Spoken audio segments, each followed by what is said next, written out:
विश्व में हर वर्ष अंतर्राष्ट्रीय योग दिवस मनाया जाता है, जिसकी देन भारत से ही विश्व को मिली है। जिस योग की प्राप्ति के लिए कई विदेशी भारत में आए और कुछ विद्वानों ने तो विदेशों में जाकर इसका प्रचार भी किया है, लेकिन आज योग के नाम पर किए जाने वाले अभ्यास यथार्थ हैं ही नहीं, जिसका मूल कारण है कि कोई भी मनुष्य को योग नहीं सिखला सकता है। लेकिन कृष्ण उपासकों ने कृष्ण को योगेश्वर बता दिया है। जबकि कृष्ण की पूजा हमेशा बाल रूप में होती है, तो छोटा बच्चा योग कैसे सिखलाएगा? जब तक नौजवान ना हो तब तक योग सिखलाने की बात कहां से आएगी? और उनके योगेश्वर होने की कोई पहचान भी शास्त्रों में नहीं है। मंदिरों में यादगार मूर्ति हमेशा बाल कृष्ण को ही दिखाते हैं और राम को हमेशा बड़े रूप में दिखाते हैं।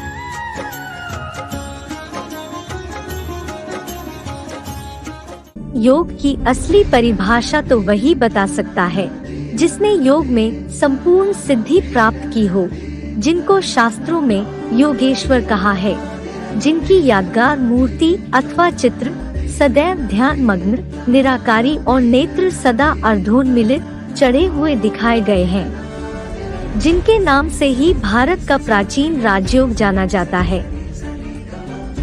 गीता के चौथे अध्याय के 29वें श्लोक में ही बताया है, दैहिक श्वास रोकने, ग्रहण करने या नियंत्रित करने का तात्पर्य अपने अंदर के शुद्ध और अशुद्ध संकल्पों से है।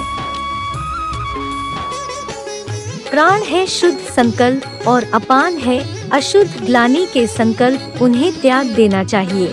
अशुद्ध संकल्प अर्थात नेगेटिव एनर्जी निकलना है और शुद्ध संकल्प अर्थात पॉजिटिविटी को ग्रहण करना है। वास्तव में दोनों को ही नियंत्रित करने वाला ही योगी है, जो गीता के 6वें अध्याय के 2 श्लोक में ही बोला है, नहीं असन्यस्त संकल्पो योगी भक्ति कश्चन, अर्थात जिसने सर्व संकल्पों का संपूर्ण त्याग नहीं किया वह योगी नहीं होता। परंतु मनुष्यों ने इसका गलत अर्थ लगा लिया। वे कुंभक चढ़ाकर श्वास प्रश्वास की क्रिया को रोककर घंटों नील अवस्था में बैठ जाते हैं। भगवान ने तो गीता ज्ञान द्वारा अर्जुन को मन को नियंत्रित करना सिखाया, कोई दैहिक आसन नहीं। गीता के 6वें अध्याय के 35वें श्लोक में आया है, असन शयम महाबाहो मनो दुर्निग्रहम चलम अभ्यासेन तु कौन्ते वैराग्येन च गृह्यते, अर्थात निस्संदेह है महाबाहु, वैराग्य और योगाभ्यास से तीव्र धावी चंचल मन वश में आता है, तभी हमें वह मनोबल की पावर प्राप्त हो सकती है जो सिर्फ एक जन्म नहीं जन्म जन्मांतर कार्य करती है। इस मनोबल की पावर के उदाहरण हिस्ट्री में भी मौजूद है कि बाबर जैसे सिपाही मनोबल की पावर से एक ही जन्म में सिपाही से सम्राट बन गए। विष्णुगुप्त जैसे साधारण बालक आचार्य चाणक्य जैसे असाधारण विद्वान बन गए। संपूर्ण भारत को जीतने वाला अकबर महाराणा प्रताप को नहीं जीत पाया। सिर्फ पुरुष ही नहीं, अनेक वीरांगनाएं भी हैं।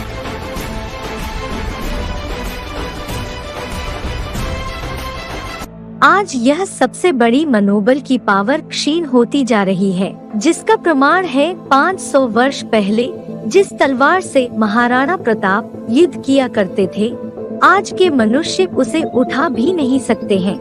आज किसी का मन नियंत्रण में नहीं है, इसलिए जो भी यौगिक क्रियाएं सिखाई जा रही हैं, उनमें आँखों को बंद कर तत्पश्चात योगाभ्यास कराया जाता है, परंतु आंखें बंद करके याद करने का ज्ञान भगवान ने नहीं दिया। गीता के 6वें अध्याय के 13वें श्लोक में एक शब्द आया है, संप्रेक्ष्य, अर्थात संपूर्ण खुली आँखों द्वारा योग लगाए। जैसे मीरा ने कृष्ण को याद किया, आंखें खुली होती हैं और बुद्धि से याद करती हैं। देश विदेश में जो विभिन्न प्रकार के योग सिखाए जा रहे हैं, वह सीखने के लिए समय, स्थान, वातावरण आदि निर्धारित किया जाता है, परंतु जो वास्तविक योग है उसे सीखने के लिए कोई प्रकार का बंधन नहीं। अगर प्रत्येक कर्म हम भगवान की याद में रहकर करेंगे तो कर्मों में कुशलता आती है, जिसके लिए गीता के दूसरे अध्याय के 50वें श्लोक में बोला है, योगः कर्मसु कौशलम। गीता के 5वें अध्याय के दूसरे श्लोक में कर्म संन्यास से कर्मयोग को विशेष अच्छा बताया है। तयोस्तु कर्म संन्यासात् कर्म योगो विशिष्यते, अर्थात कर्म के समुचित त्याग से कर्म करते करते याद विशेष अच्छी है। किंतु साधु संतों ने भगवान को प्राप्त करने के लिए कर्मों से ही संन्यास करना सिखाया। आत्मा और शरीर को पीड़ा देने वाले दुखदायी दैहिक तप अर्थात देह को तपाने वाला तामसी तप सिखाने लगे, जिससे भगवान को तो प्राप्त कर नहीं सके और खुद ही शिवोहम कहलाने लगे। लेकिन भगवान की याद के लिए भगवान की यथार्थ पहचान जरूरी है, जो कोई मनुष्य नहीं दे सकता है। गीता के 10वें अध्याय के 15वें श्लोक में ही बताया है, स्वयमेव आत्मनात्मानं वेत्थ त्वं पुरुषोत्तम, अर्थात भगवान स्वयं अपना परिचय देते हैं। शास्त्रों में निर्गुण और सगुण दो प्रकार से बताया है। निर्गुण अर्थात निराकार, जिनका चिंतन नहीं किया जा सकता है, अचिंत्य हैं। गीता के 12वें अध्याय के 5वें श्लोक में ही बोला है, क्लेशोऽधिक तरस्तेषां अव्यक्ता सक्त चेतसाम, अव्यक्ता ही गतिर्दुखम देहवद्भिर्वाप्यते, अर्थात अव्यक्त निराकार में आसक्त योगियों के लिए कठिनाई अधिक होती है, क्योंकि निराकारी गति दुख पूर्वक ही प्राप्त होती है। इसलिए निराकार शिव साकार शरीर का आधार लेते हैं। गीता के 4थे अध्याय के 6वें श्लोक में ही बोला है, प्रकृतिं स्वामधिष्ठाय संभवामि आत्ममायया, अर्थात मैं अपनी शरीर रूपी प्रकृति को अधीन करके आता हूँ। निराकार भगवान जब साकार शरीर में प्रवेश करें, जिनको सभी धर्म पिता मानते हैं, तभी उनसे संबंध जोड़े जा सकते हैं। गीता के 12वें अध्याय के 11वें श्लोक में ही बोला है, मध्योगम आश्रिता, अर्थात मेरे द्वारा सर्व संबंधों की शरण लें। एक शिवलिंग ही ऐसी मूर्ति है जिसके सामने जाकर कहते हैं, त्वमेव माता च पिता त्वमेव, त्वमेव बंधु च सखा त्वमेव, त्वमेव विद्या द्रविणम त्वमेव, त्वमेव सर्वम मम देव देव। शिवलिंग कोई निराकार का प्रतीक नहीं, अपितु शिव जिसमें प्रवेश करते हैं वो ही पुरुषार्थ करके निराकारी बन जाता है। सभी शरीरधारियों के बीच में एक ही पुरुषोत्तम बनता है। गीता में ही बोला है, हजारों मनुष्यों में कोई एक ही सिद्धि के लिए यत्न करता है, जो यत्न करके भगवान शिव समान ही बन जाता है। इसलिए ही शिव शंकर कहे जाते हैं और यादगार पूज्य मूर्ति को शिवलिंग कहा जाता है। इसलिए शिवलिंग को गीता के 9वें अध्याय के 4थे श्लोक में अव्यक्त मूर्ति भी बोला है। ये प्रतीकात्मक यादगार है। वास्तव में नागबलाएं धारण करने वाला ऐसा कोई व्यक्ति होता नहीं है। ये पुरुषोत्तम संगमयुग की बात है, जिस युग में भगवान आते हैं। कलयुग का अंत और सतयुग आदि के समय की बात है। इस पुरुषोत्तम संगम युग के भगवान के चरित्र ही मंदिरों में मूर्ति या शास्त्रों में कथाओं के रूप में बताए हैं, लेकिन इन प्रतीकात्मक यादगारों को ही संसारी यथार्थ समझ लेते हैं। जबकि गीता के 9वें अध्याय के 11वें श्लोक में बोला है, मानुषीम तनुमाश्रितम, अर्थात भगवान साधारण मनुष्य तन में ही आते हैं और आकर सत्य ज्ञान देते हैं। ज्ञान तो अनेक मनुष्यों ने भी दिया है, पर राजयोग का ज्ञान सिर्फ भगवान ही देते हैं। गीता के 9वें अध्याय के 2 श्लोक में भारत के प्राचीन सहज राजयोग की सटीक परिभाषा वर्णित है। राजविद्या राजगुह्यम पवित्रम इदम उत्तमम प्रत्यक्षावगमम धर्म्यम सुसुखम कर्तुम अव्ययम।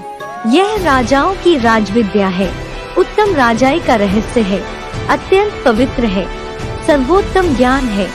इस राजयोग की शक्ति के आधार पर ही राजाओं ने राजाई की। इसी शक्ति के आधार पर रानियों ने अपनी पवित्रता को भी क्षीण नहीं होने दिया।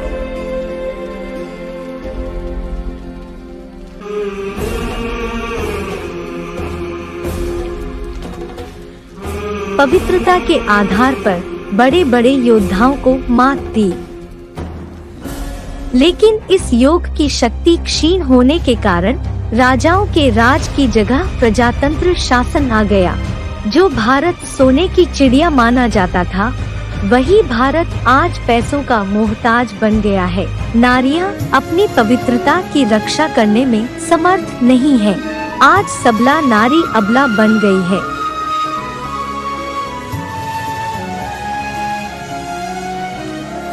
आज कोरोना की महामारी से देश ही नहीं, सारे विश्व के ऊपर भय, शोक और अशांति के बादल छा गए हैं। जबकि गीता के दूसरे अध्याय के 40वें श्लोक में बोला है, स्वल्पम अप्यस्य धर्मस्य त्रायते महतो भयात्, अर्थात इस आत्मा रूपी धारणा का थोड़ा सा प्रयास भी महान भय से रक्षा करता है। यही पुरुषोत्तम संगम युग का समय है, जिस समय हम अपनी आत्मा में सत्य ज्ञान और यथार्थ योग के द्वारा राजयोग की शक्ति भर सकते हैं। गीता के दूसरे अध्याय के 22वें श्लोक में भी है, वासांसी जीर्णानि यथा विहाय नवानि गृह्णाति नरोपराणि तथा शरीराणि विहाय जीर्णान्य अन्यानि संयाति नवानि देहि। क्योंकि वास्तव में हम देह नहीं, एक आत्मा है। ये देह तो एक वस्त्र के समान विनाशी है, आत्मा तो सदाकार अविनाशी है। पंचभूतों की बनी ये देह केवल वस्त्र है, आत्मा का जो वास्तविक है घर कहीं अन्यत्र है, जो भ्रिकुटी के मध्य में निवास करती है। इसलिए गीता के 8वें अध्याय के 10वें श्लोक में आया है, भ्रुवोर मध्य प्राणम आवेश्य सम्यक, अर्थात भ्रुकुटी के मध्य प्राण रूप आत्मा को स्थिर कर साकार में आए निराकार शिव ज्योति को याद करना है। क्योंकि निर्गुण और सगुण दोनों का मेल ही यथार्थ रूप है। जिनको शास्त्रों में बाबा कहा है, उनके प्रैक्टिकल स्वरूप को जानकर अव्यभिचारी भाव से याद करने पर ही हमारे अंदर राजयोग की शक्ति आती है। क्योंकि प्रतीकात्मक यादगारों को याद करने से प्राप्ति नहीं होती है, जिनकी प्रैक्टिकल पहचान के प्रमाण भी मौजूद हैं, जिनका उल्लेख शास्त्रों में भी है। कलियुग के अंत में कलंकीधर अवतार लेकर कलियुग का अंत करते हैं, जिनको अन्य धर्मों में आदिदेव आदम एडम आदिनाथ को सृष्टि के रक्षिता के रूप में बताया है। और कई भविष्य वक्ताओं ने भी भविष्यवाणी की है। मिशेल दी नास्ट्रेडमस सन 1555 शतक 10 श्लोक 96।